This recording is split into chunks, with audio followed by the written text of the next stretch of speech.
the road again, going places that I've never been.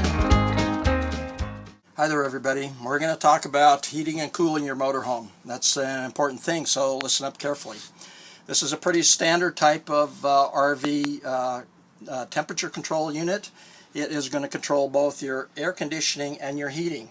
There are some motorhomes where these units are two totally separate units, so you'll definitely have to ask a couple of questions during your familiarization tour.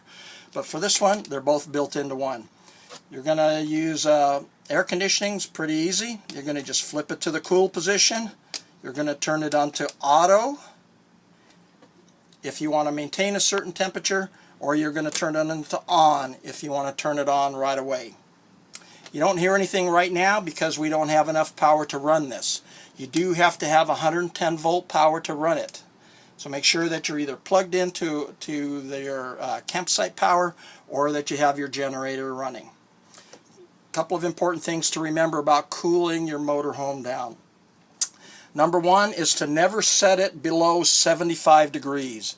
If you set it like it is now at 70 degrees, there's a very good chance that your air conditioner, which is just a very small unit on the roof, will freeze up. And if it freezes up, then it will have to be replaced.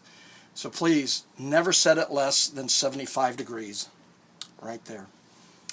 Number two is to remember something that's very important, that the air conditioner units that are on your motorhomes, like I said before, are very small and they're carried on the roof. Because they're smaller and not as big as the air conditioners in your home, they are not as powerful and do not work as well as the air conditioner in your home.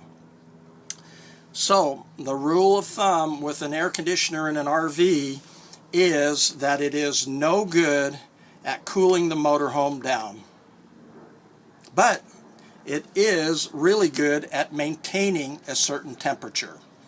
So, if you anticipate it being a hot day, you're going to turn it on and get it cooled early in the morning so that it can maintain that temperature in the hot afternoon when it gets really hot outside. So when you get up in the morning and you're making your breakfast, you're probably going to have the generator on, turn the air conditioner on, set it at 75 or 80 depending upon what the temperature is outside, close all the windows, pull all the shades down, and you'll be able to have a nice cool motorhome when you return from your activities in the afternoon. If it's warm or stuffy in the afternoon when you get back, it'll be very easy to turn the motorhome air conditioner on again, and in a very few moments you'll be able to cool it down. What it will not do is in the afternoon when you come back from your activities and it's 100 degrees outside and it's 110 degrees inside, then it will not be able to cool the motorhome down.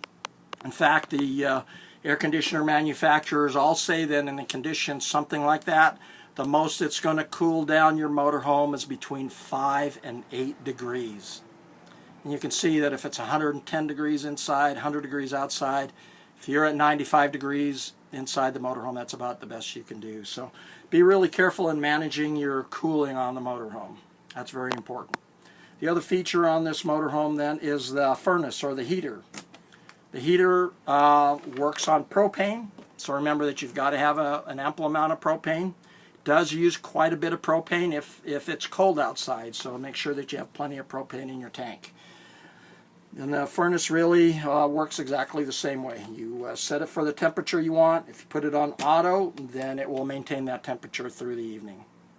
Okay, that also works best with 110 volt power. So it would be really good if you were hooked up to shore power. If not, then your generator. But that will need 110 volt power also. So I hope that answers your questions for you. It's very similar to the control in your home, so it should be work really well for you as long as you follow the suggestions that I just gave you.